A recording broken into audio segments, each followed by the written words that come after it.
In the middle of a silent African plain, a man suddenly stopped walking. Something small moved toward him through the dry grass. At first, he thought his eyes were playing tricks on him. It was a baby lion, white as snow, alone. The cub stumbled forward, collapsed, then forced itself up again. On the side of its tiny face was a massive, swollen tumor, red and angry, stretching the skin until it looked ready to burst. Every breath sounded painful. Lions don't approach humans. They run, or they attack. But this cub did neither. It looked straight at the man and cried out, weak and desperate. As the man stepped closer, his heart sank. Because the tumor wasn't the worst thing. White lions are among the rarest creatures on Earth, and in the wild, rarity is a curse.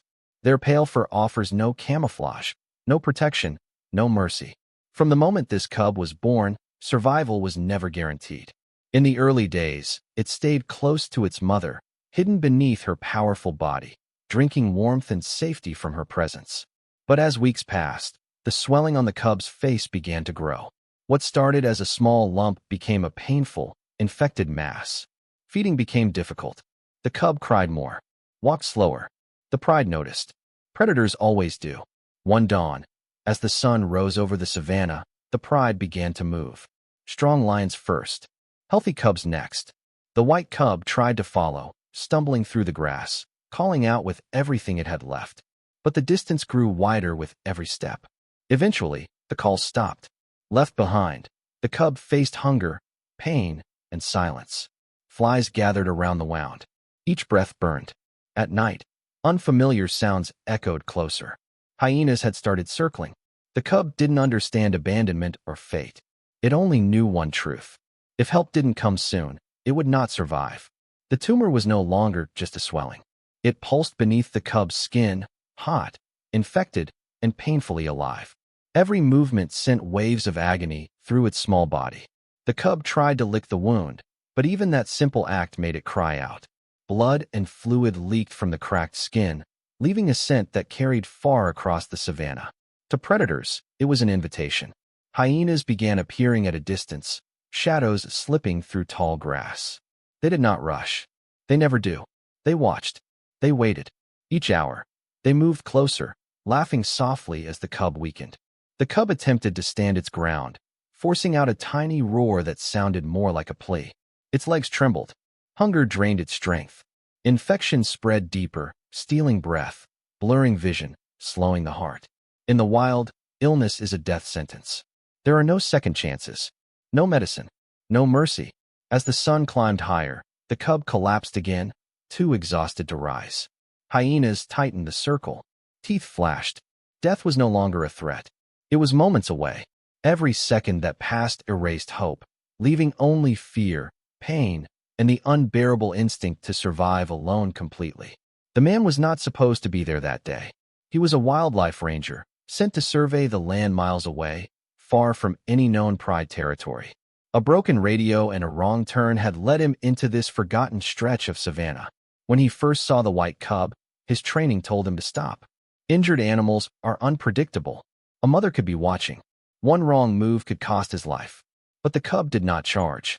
It did not flee. It crawled toward him. The ranger knelt slowly, heart pounding, hands open, speaking softly into the empty air. He had seen many animals die. He had learned to accept nature's cruelty. Yet something about this cub shattered that distance. As he moved closer, he saw how bad the injury truly was. The tumor was larger than he expected, swollen and leaking, crawling with flies.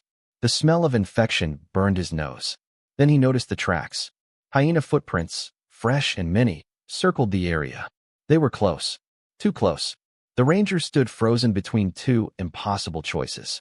Walk away and let nature finish its work, or intervene, knowing one mistake could mean death for them both. In that moment, time slowed, breath tightened, and destiny waited silently, demanding a decision that would change everything forever for him. The ranger moved closer, ignoring the warning pounding in his chest. The cub did not resist. It pressed its head weakly against the man's leg, trusting him without understanding why. That alone was shocking. Kneeling beside the cub, the ranger gently parted the fur around the tumor. What he saw made his stomach drop. The swelling wasn't solid. It was moving. Beneath the torn skin, something writhed. The tumor burst open. Thick fluid spilled onto the dirt, followed by clusters of parasites feeding deep inside the wound. The infection had hollowed the flesh, turning the cub's face into a living nest. The smell was overwhelming. The cub screamed. At that exact moment, a low laugh echoed from the grass. Hyenas, closer than before. Yellow eyes flickered just beyond the bushes. They sensed weakness. They sensed blood. There was no time to think. The ranger ripped open his medical kit, hands shaking as he flushed the wound with antiseptic. The cub thrashed, then stilled, exhausted beyond fear. Parasites poured out. Blood followed. A hyena stepped into view. The ranger grabbed the cub, lifted it against his chest, and stood tall. He shouted, fired a warning flare, and spun slowly, refusing to show fear. Smoke hissed. Light exploded. The hyenas hesitated. Seconds later, the ranger ran. He didn't know if the cub would survive. But he knew one thing. Leaving it behind was no longer an option. That single decision would unleash consequences far more shocking than anything he imagined that day. The journey to safety was a race against time. The cub drifted in and out of consciousness as the ranger drove through the night, one hand on the wheel, the other steadying the fragile life beside him. Every shallow breath felt borrowed. At the wildlife clinic, vets moved fast. Lights blazed. Tools clinked. The infection was worse than anyone feared, but it was not too late. Surgery began immediately. Parasites were removed, dead tissue cleaned. Medicine finally reached places pain had ruled alone. Hours later, the cub slept. Days passed. The swelling shrank. The wound closed. For the first time since birth, the white cub ate without crying. It learned to stand, then to walk, then to play. Strength returned where despair once lived. Weeks later, the ranger returned. The cub recognized him instantly. It pressed its head gently against his leg, no fear left in its eyes. Only trust. The cub would never return to the wild, but it would live, safe, protected, watched over. As the ranger walked away, he understood something he had never learned in training. Nature can be cruel, but compassion can interrupt fate. That day, a lion didn't just survive. It chose to trust a human. And in doing so, it changed 2 lives forever. Sometimes one act of courage rewrites destiny, proving even the wild pauses when kindness steps forward in the darkest moments.